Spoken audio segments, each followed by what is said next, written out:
ായിട്ട് നമ്മുടെ ഇവിടുന്ന് പൈസ പോയത് മറ്റ് മലപ്പുറം അതുപോലെ തൃശ്ശൂർ പല ജില്ലകളും കൂടെ വിഡ്രോ ചെയ്ത എമൗണ്ടിൽ 5 പേരെ ഞങ്ങൾ അറസ്റ്റ് ചെയ്തിട്ടുണ്ട്. പിന്നെ കൂടാതെ നമ്മുടെ മലയാളികൾ തായ്ലൻഡ്, കംബോഡിയ അതുപോലെ മറ്റ് ഏഷ്യൻ, തായ്ലൻഡ് തുടങ്ങിയ രാജ്യങ്ങളിൽ പോയിട്ട് ഫ്രോഡ് നടത്തി ഇവിടുത്തെ ആൾക്കാരുടെ കാശ് വലിച്ചുകൊണ്ട് പോകുന്ന 25ഓളം ആൾക്കാർ ഇങ്ങനെ പുറത്തുള്ള ലിസ്റ്റ് നമ്മുടെ കിട്ടിയിട്ടുണ്ട്. വിവിധ കാര്യങ്ങളായിട്ട് പുറത്തു പോയിട്ടുള്ള വർക്ക് ചെയ്യുന്ന 25ഓളം പേർ ലിസ്റ്റ് ഉണ്ട്. അപ്പോൾ ഈ എന്ത് രീതിയിലുള്ള സൈബർ ഫ്രോഡുകളാണ് നടക്കുന്നതെന്ന് അടുത്തെന്ന് പറയാനുള്ളത്. ഞാൻ ആമുഖമായി പറഞ്ഞ ശേഷം ബാക്കി കാര്യങ്ങളിലേക്ക് പോകാം. ഇതിനകത്ത് ആദ്യം ഏറ്റവും കൂടുതൽ വരുന്ന ചീറ്റിംഗ് വരുന്നത് നമ്മുടെ പേരിൽ ഒരു പാഴ്സൽ വന്നിട്ടുണ്ട്, നിങ്ങളുടെ വിദേശത്ത് നിങ്ങൾക്ക് ഇത്ര കാശ് വന്നിട്ടുണ്ട്, അതിനകത്ത് കുറച്ച് പാഴ്സൽ വന്നതിനകത്ത് കുറച്ച് നാർക്കോട്ടിക് ഡ്രഗ്സ് വന്നു, പെട്ടെന്ന് നിങ്ങളുടെ പേരിൽ പ്രതിയാ നിങ്ങൾ അറസ്റ്റ് ചെയ്യുന്നൊക്കെ പറഞ്ഞാൽ ബോംബെ എന്നോ ഡൽഹിയിൽ നിന്നൊക്കെ പോലീസാണെന്ന് പറഞ്ഞ് വിളിക്കും. അങ്ങനെ ഒത്തിരി കേസുകൾ വരുന്നുണ്ട്.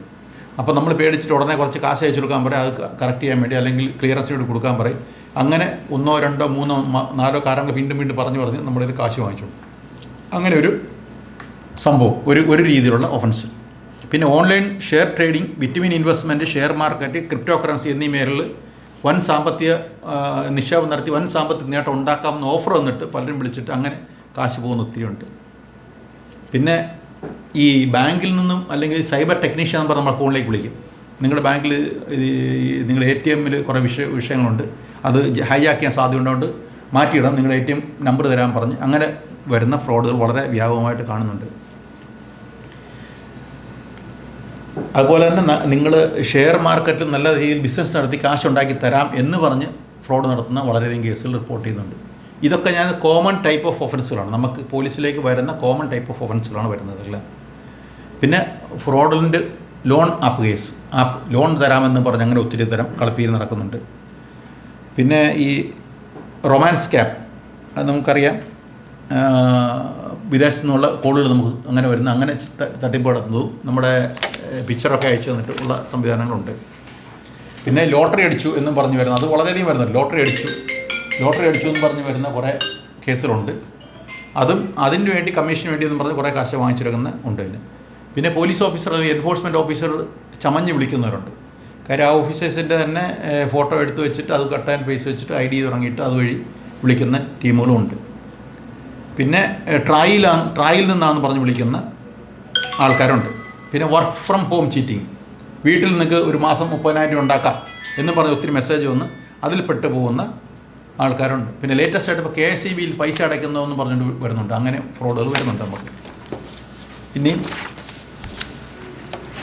എനിക്കിനി ഒരു കാര്യം കൂടെ പറയാനുള്ളത്, ഇങ്ങനെ നമുക്കൊരു അബദ്ധം പറ്റിക്കഴിഞ്ഞാൽ, അല്ലെങ്കിൽ നമ്മുടെ പൈസ പെട്ടെന്ന് ഹാക്ക് ചെയ്ത് പോകുന്നൊരവസ്ഥ വന്നു കഴിഞ്ഞാൽ ആദ്യം ജനങ്ങൾ ചെയ്യേണ്ടത് 1930 വിളിക്കുക എന്നുള്ളതാണ്. 1930 ഈ 1930 വിളിച്ചാൽ അത് ഡൽഹി ബേസ് ചെയ്യാണ് നമ്പർ പോകുന്നത്. 1930 വിളിച്ചിട്ട് നിങ്ങൾ ഡീറ്റെയിൽസ് പറഞ്ഞ് ബാങ്ക് അക്കൗണ്ട് ഡീറ്റെയിൽസ് കൂടെ പറഞ്ഞു കഴിഞ്ഞാൽ, മലയാളം പറ വിളിച്ച് പറഞ്ഞാൽ അപ്പം തന്നെ നമ്മുടെ അക്കൗണ്ട് പറഞ്ഞാൽ നമ്മുടെ അക്കൗണ്ടിൽ നിന്ന് പൈസ പോയത് ഏതൊക്കെ അക്കൗണ്ടിലേക്കാണ് അത് അപ്പം തന്നെ ഫ്രീസ് ചെയ്യും. എല്ലാത്തിലും നമ്മുടെ ട്രാഫിക് ആക്സിഡൻറ്റ് പറ്റി വിത്തിൻ 1 hour ഹോസ്പിറ്റലിൽ എത്തുവാണെങ്കിൽ ഗോൾഡൻ അവർ എന്ന് പറയും പോലെ ഇതൊരു ഗോൾഡൻ അവർ ഉണ്ട്. ഇപ്പോൾ വിളിച്ച് അപ്പം തന്നെ 1930 വിളിച്ച് കഴിഞ്ഞാൽ അപ്പം തന്നെ അവർ മൊത്തം ഫ്രീസ് ചെയ്യും. അപ്പോൾ നമ്മൾ മനസ്സിലാക്കേണ്ട കാര്യം, നമ്മുടെ അക്കൗണ്ടിൽ നിന്ന് ഒരു പെട്ടെന്ന് പൈസ ഒരു അബദ്ധം പറ്റി വിഡ്രോ ചെയ്ത് പോകുന്നത് വേറെ അക്കൗണ്ടിലേക്കായിരിക്കും അല്ലേ. ആ അക്കൗണ്ട് തന്നെ അപ്പം തന്നെ ഫ്രീസ് ചെയ്യും ഇവർ ട്രേസ് ചെയ്തിട്ട്. അവിടുന്ന് അവർ പെട്ടെന്ന് അടുത്ത അക്കൗണ്ടിലേക്ക് ആ അക്കൗണ്ടുകൾ ഫ്രീസ് ചെയ്യും. എത്ര അക്കൗണ്ട് മാറും അതെല്ലാം ഫ്രീസ് ചെയ്യും. അത് എത്രയും പെട്ടെന്ന് പറയുന്നോ അത്രയും പെട്ടെന്ന് ഫ്രീസിങ് നടക്കും. അത്രയും പെട്ടെന്ന് ഫ്രീസിങ് നടന്നു കഴിഞ്ഞാൽ, ഇപ്പോൾ ഒരു ഉദ്ദേശം ഒരു 10 ലക്ഷം രൂപ ഇങ്ങനെ പോയി നമ്മുടെ ഒരാളുടെ പോയി ഇങ്ങനെ ഫ്രീസ് ചെയ്ത് കഴിഞ്ഞാൽ അടുത്ത് സ്റ്റെപ്പ് എടുക്കുകയാണ്, ഒരു കേസ് പോലീസ് സ്റ്റേഷനിൽ കൊണ്ട് പരാതി തരിക, അതിനൊരു FIR എടുക്കും. FIR എടുത്ത ശേഷം നമ്മളതിനകത്ത് ഈ ഏതൊക്കെ അക്കൗണ്ടിൻ്റെ ഡീറ്റെയിൽസ് ഞാൻ കിട്ടും, അത് ഏതൊക്കെ അക്കൗണ്ട്, നമ്മുടെ അക്കൗണ്ട് നമ്പർ, അതുപോലെ ഇത് അടുത്ത് ഏത് അക്കൗണ്ടിലേക്ക് ട്രാൻസ്ഫർ ചെയ്യും, അതിൻ്റെ അടുത്ത് ഏത് അക്കൗണ്ടിലേക്ക് ട്രാൻസ്ഫർ ചെയ്യും, ഈ അക്കൗണ്ടിൻ്റെ എല്ലാ KYC ഡീറ്റെയിൽസ് എടുത്ത്, കസ്റ്റമർ ID KYC ഡീറ്റെയിൽസ് എടുത്തിട്ട് അത് ആ ബാങ്കിൽ ലെറ്റർ കൊടുത്തിട്ട് അവിടെ ഫ്രീസ് ഇടാൻ പറഞ്ഞ ശേഷം ഞങ്ങൾ ഈ ഡീറ്റെയിൽസ് എല്ലാം കിട്ടിയ ശേഷം ഞങ്ങൾ 102 പ്രകാരം കോടതിക്ക് റിപ്പോർട്ട് കൊടുക്കും ആ പൈസ കണ്ടു കെട്ടാൻ വേണ്ടി. അങ്ങനെ കോടതി 102 പ്രൊസീഡിങ്സ് പ്രകാരം നടപടി ഓർഡർ ഇടുമ്പോൾ ആ പൈസ ആ ഓർഡർ ഇട്ട ശേഷം തിരിച്ച് ഇവരുടെ അക്കൗണ്ടിലേക്ക് തന്നെ ട്രാൻസ്ഫർ ആയി കൊടുക്കും. ഇതാണ് ഒരു സ്റ്റെപ്പ് ഞങ്ങളുടെ. ഇത് നമ്മൾ മനസ്സിലാക്കേണ്ടത്, പുതിയ ഈ IT ആക്ട് വന്ന ശേഷം പുതിയ നിയമം വരുന്നുണ്ട്. ഇത് വളരെയധികം പെട്ടെന്ന് നമുക്ക് ചെയ്യാൻ പറ്റുന്നത്. അപ്പോൾ ഇതിനകത്ത് ഇനിഷ്യൽ ആദ്യം കുറച്ച് ബുദ്ധിമുട്ടുണ്ടെങ്കിൽ ഇപ്പോൾ കോടതികളെല്ലാം തന്നെ ഓർഡർ ചെയ്തുകൊണ്ട് സ്പീഡപ്പായിട്ട് നടക്കുന്നുണ്ട്. അപ്പോൾ നമ്മൾ മനസ്സിലാക്കേണ്ട കാര്യം, ജനങ്ങൾ മനസ്സിലാക്കേണ്ട ഒരു കാര്യം, ഇങ്ങനെ എന്തെങ്കിലും ചീറ്റ് ചെയ്യപ്പെട്ട് കഴിഞ്ഞാൽ, പെട്ടെന്ന് ആക്ട് ചെയ്ത് കഴിഞ്ഞാൽ കാശ് മുഴുവൻ കിട്ടാനുള്ള സാധ്യത വളരെ കൂടുതലാണ്. ഒരു ദിവസം 2 ദിവസമൊക്കെ താമസിച്ച് പോവുകയാണെങ്കിൽ ഇവർ കൈമാറി പൈസ പല അക്കൗണ്ട് കൈമാറി ഇവർ കാശ് എടുത്തു കഴിഞ്ഞാൽ ബുദ്ധിമുട്ടാണ്.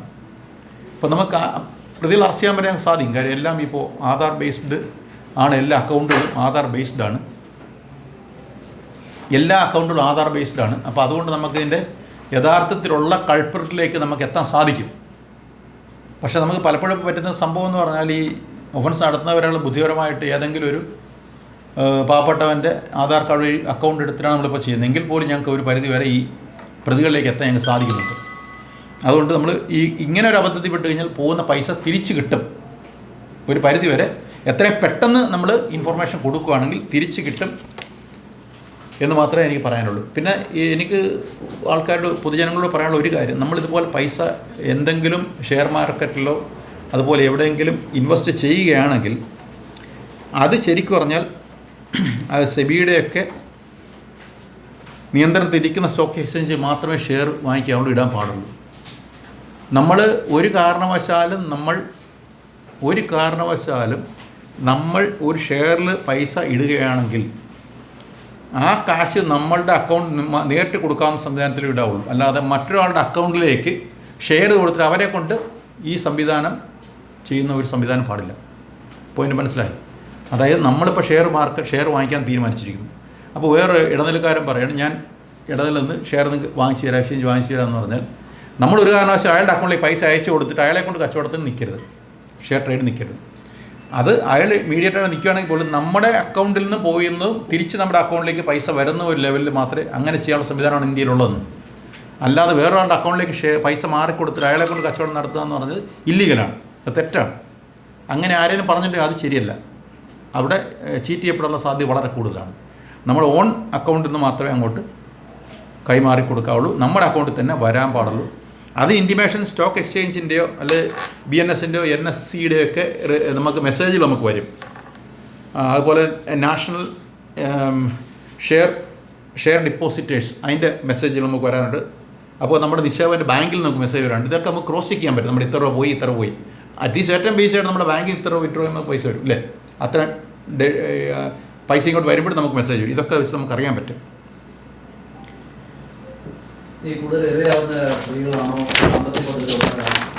സാമ്പത്തിക ഭദ്രത ഉള്ളവരാണ് കൂടുതൽ ഇതിനകത്ത് ഇരയായി പോകുന്നത്.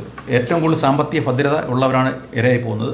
നമ്മളിപ്പോൾ ശരിക്കും IT ആക്ട് പ്രകാരം കേസെടുക്കണം. ഇങ്ങനെ പരാതി വന്നു കഴിഞ്ഞാൽ IT ആക്ട് പ്രകാരം കേസെടുക്കും.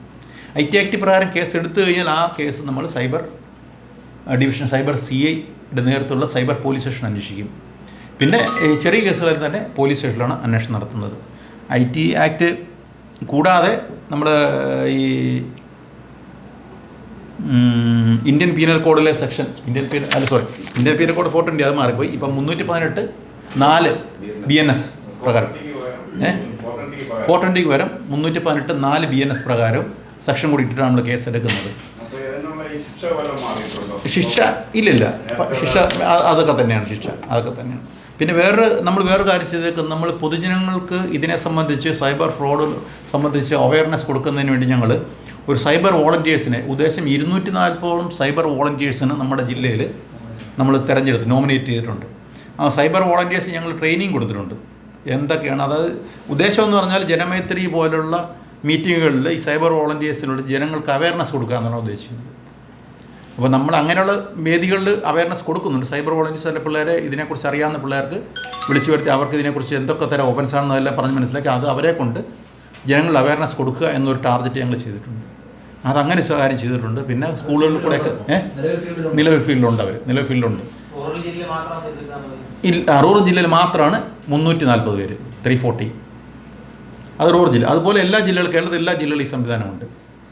അപ്പോൾ ഞാൻ പറഞ്ഞു വരുന്നത്, നമ്മുടെ ഈ കൺവെൻഷണൽ രീതിയിലുള്ള ഒഫൻസ് മാറിക്കൊണ്ടിരിക്കുകയാണ്. കാര്യം ഒരു 10-15 വർഷം മുമ്പുള്ള മോഷണമോ പിടിച്ചുപറിയോ അടിപിടിയോ ഒക്കെ ഇപ്പോൾ ഒത്തിരി കുറഞ്ഞു. പക്ഷേ ഇപ്പോൾ വരുന്ന ഒഫൻസ് മുഴുവൻ നമുക്ക് ഈ സൈബർ റിലേറ്റഡ് ഒഫൻസുകളാണ്. സൈബർ റിലേറ്റഡ് ഒഫൻസിന് ഏറ്റവും വലിയ പ്രായോഗിക ബുദ്ധിമുട്ടുണ്ട്. ഇതിനകത്ത് നമ്മുടെ രാജ്യത്തൊരു നിയമമുണ്ട് ഇല്ലേ, നിങ്ങൾക്ക് എല്ലാവരും ഒരു നിയമം നമുക്കുണ്ട് നമ്മുടെ രാജ്യത്തിൽ. പക്ഷേ നമ്മുടെ രാജ്യത്ത് നിൽക്കുന്ന നിയമത്തിൽ ഉൾക്കൊള്ളുന്നതല്ല ഈ സൈബർ ഒഫൻസ്. ഇത് ഇൻ്റർനാഷണൽ വ്യാപ്തിയുള്ളതാണ് സൈബർ ഒഫൻസ്. നമുക്കറിയാം കംബോഡിയ, തായ്ലൻഡ്, മ്യാൻമാർ തുടങ്ങിയ രാജ്യങ്ങളിൽ നമ്മുടെ ആൾക്കാർ പോയിരുന്നു. അവിടുന്ന് അല്ല നൈജീരിയ ഒക്കെ രാജ്യങ്ങളിൽ നിന്നുകൊണ്ട് ഇവിടെ ഓപ്പറേറ്റ് ചെയ്ത് നമ്മുടെ ഇവിടുത്തെ വലത്ത് ലൂട്ട് ചെയ്ത് പോകുന്ന സംവിധാനമാണ് സൈബർ ഒഫൻസായിട്ട് ഇപ്പോൾ കാണുന്നത്. അതൊരു ഇൻ്റർനാഷണൽ ലോയുടെ പെർവ്യൂരായിട്ട് വരേണ്ട സംഭവമാണ്.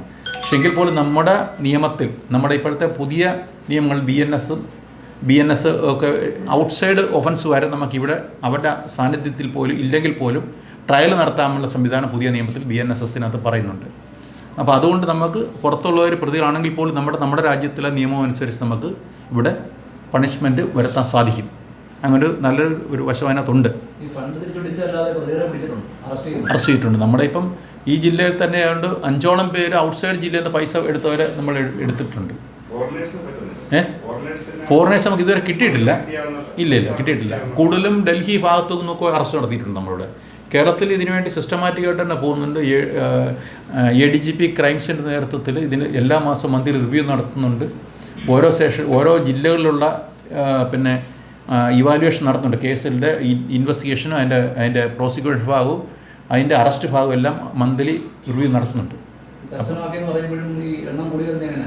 എണ്ണം കൂടി വരുന്നുണ്ട്. ആൾക്കാർ കൂടുതൽ അവയർനെസ് ആയിട്ട് പരാതി തരുന്നുണ്ട്. അതൊരു നല്ല വശമാണ്. പക്ഷേ എങ്കിൽ പോലും അവയർനെസ്സിൻ്റെ കുഴപ്പങ്ങളോ കൂടുതൽ ആൾക്കാർ ഇതിലേക്ക് ശ്രദ്ധിക്കാത്തതാണെന്ന് തോന്നുന്നു. പിന്നെ ഒഫൻസ് കൂടി വരുന്നുണ്ട്. അതുകൊണ്ട് കൂടിയാണ് ഞാൻ ഈ മീറ്റിംഗ് വിളിച്ചുകൂട്ടി ജനങ്ങളെ അറിയിക്കാൻ ഉദ്ദേശിക്കുന്നത്. ഒരു പ്രാവശ്യം വന്നു കഴിഞ്ഞാൽ പിന്നെ പലരും അതിൽ ചാടത്തില്ല. അതുകൊണ്ടാണ് മെസ്സേജ് ഇറങ്ങുന്നത് ഈ നമ്പർ വിളിക്കണമെന്ന്. പക്ഷെ ഒരു കുഴപ്പമെന്ന് പറഞ്ഞാൽ ഇത് ചീറ്റിങ്ങാണെന്ന് പലരും അറിയുന്നത് കുറച്ച് ദിവസം കഴിഞ്ഞിട്ടായിരിക്കും. കാര്യം ആദ്യം പൈസ അടച്ചു, ഇതിന് റിസൾട്ട് വരാതെ വരുമ്പോഴാണ് പിന്നെ ഒരു പരാതിയാണ് ചീറ്റിങ്ങാന്ന് തോന്നുന്നത്. അപ്പോൾ അത്ര ആ ഒരു ഗ്യാപ്പ് വരുമ്പോഴത്തേക്ക് വീണ്ടും പൈസ കിട്ടുന്ന കാര്യം ഒരു വാലറ്റൊക്കെ വെച്ചിട്ട് അങ്ങ് പൈസ അപ്പോഴേ പോകും. അല്ല, അത് നമുക്ക് കേസെടുത്ത് അന്വേഷിച്ചിട്ട് കാര്യം പറയും. ഇത് ഇപ്പോൾ എല്ലാ അക്കൗണ്ട് തുടങ്ങുന്നത് ആധാർ ലിങ്ക്ഡാണ്. അപ്പോൾ നമുക്ക് ചെന്ന് ഈ യഥാർത്ഥ ആളിലേക്ക് എത്താൻ പറ്റും. അപ്പോൾ എത്രയെന്നും പറഞ്ഞപ്പോൾ ഒരു പരിധിക്കപ്പുറം നീങ്ങി പോകാൻ പറ്റത്തില്ല. പിന്നെ സെൻട്രൽ ഗവൺമെൻറ് ഒത്തിരി അക്കൗണ്ട് ഇതുപോലെ ഫേക്ക് അക്കൗണ്ട് ഡിലീറ്റ് കളയുന്നുണ്ട്. ഫോൺ നമ്പർ വരെ എടുത്ത് കളയുന്നുണ്ട്. ലക്ഷക്കണക്കിന് അക്കൗണ്ടുകൾ ഫോൺ നമ്പർ ഇല്ലാതാക്കുന്നുണ്ട്. പക്ഷെ അതിൻ്റെ ഒരു ശരിക്കും ഇത് ഓൾ ഇന്ത്യ തലത്തിൽ കറക്റ്റ് ഒരു സൂപ്പർവിഷൻ നടക്കുന്നുണ്ട്. ഇതിനു വേണ്ടി ഒരു മോണിറ്ററിങ് നടക്കുന്നുണ്ട്. അപ്പോൾ അതുകൊണ്ട് ഇത് ക്രമേണ നമുക്ക് കുറയ്ക്കുക എന്നുള്ള ഭാഗമാണ് ശ്രദ്ധിക്കുന്നത്. ജില്ലകളിൽ കേസ് കുറയ്ക്കുക. പക്ഷേ ഞാൻ പറഞ്ഞു, കഴിഞ്ഞ വർഷം 59 കേസ് FIR ഉണ്ടെങ്കിൽ ഇപ്പോൾ 6 മാസത്തിന് 54 കേസായിരുന്നു 2024. ഈ പോക്കാണെങ്കിൽ ശരിക്കും ഈ വർഷം ഇപ്പോൾ 100-ൽ കൂടുതൽ കേസുകൾ ഉണ്ടാകാൻ ഞങ്ങൾ അസസ് ചെയ്യുന്നു, അനുമാനിക്കുന്നത്. ഈ CCTV മാർക്കറ്റിംഗ് വഴി വലിയ തട്ടിപ്പ് കഴിഞ്ഞ ഈ ചൂട് കാലത്ത് കൂളർ എന്ന് പറഞ്ഞിട്ട് ഫേസ്ബുക്ക് ആമസോണിൻ്റെ ലോഗോ വെച്ചിട്ട് പൈസ അടിച്ചിട്ടുള്ളത്. ഇപ്പോൾ ഈ തണുപ്പ് വരും അതുപോലെ ഹീറ്റർ എന്ന് പറഞ്ഞ് അങ്ങനെ ഒരു തട്ടിപ്പുണ്ട്. അപ്പോൾ അതുകൊണ്ട് ഏത് രീതിയിലും തട്ടിക്കാൻ അവർ ഓരോ റിസർച്ച് ഓരോ മാർഗങ്ങൾ കണ്ടെടുക്കുകയാണ്. പക്ഷേ എല്ലാം ബ്രെയിൻ ഒരു ഭാഗത്തായിരിക്കും മിക്കവാറും. 1-2 ഭാഗത്ത് കോൺസെൻട്രേറ്റ് ആയിരിക്കും. അതൊക്കെ ഗെയിം ആപ്പുകളൊക്കെ ഉണ്ട്. അതൊക്കെ ഈ വിവിധതരം തട്ടിപ്പുകളാണ്. ഇതിനെല്ലാം നമുക്ക് IT ആക്ടിനകത്ത് വകുപ്പുകളുണ്ട്. പക്ഷേ നമ്മളതിനകത്ത് കൂടുതലും ആൾക്കാർ വീണ് പോകാതിരിക്കുക ഒന്നാമത്തെ ശ്രദ്ധിക്കേണ്ടത്. Prevention is better than cure.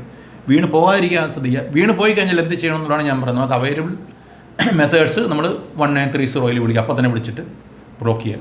അപ്പം നേരത്തെ എന്ന് പറഞ്ഞാൽ നിങ്ങൾ തന്നെ ബാങ്കിൽ കൊണ്ട് എഴുതി കൊടുക്കണം, അവരവിടെ നടപടി എടുത്ത് വരും. അപ്പോൾ ഇത് കൈമറിഞ്ഞ് പോകും. പക്ഷേ ഇത് 1930 വിളിച്ചാൽ അപ്പോൾ തന്നെ മൊത്തം എവിടെയെല്ലാം പോയി അവിടെയെല്ലാം ഫ്രീസ് ചെയ്യും. കിട്ടാൻ സാധ്യത ഒത്തിരി കൂടുതലാണ്. പൈസ കൂടുതൽ കിട്ടാൻ സാധ്യതയുണ്ട് നമുക്ക്. പിന്നെ ഒരു എവാലുവേഷൻ പീരീഡ് എല്ലാം നടന്നുകൊണ്ടിരിക്കുകയാണ്. പെട്ടെന്ന് നടക്കും. ഇത് സൈബർ ഇൻസ്പെക്ടറാണ് ഇവിടെയുള്ള രതീഷ്. നമ്പർ 947331 9497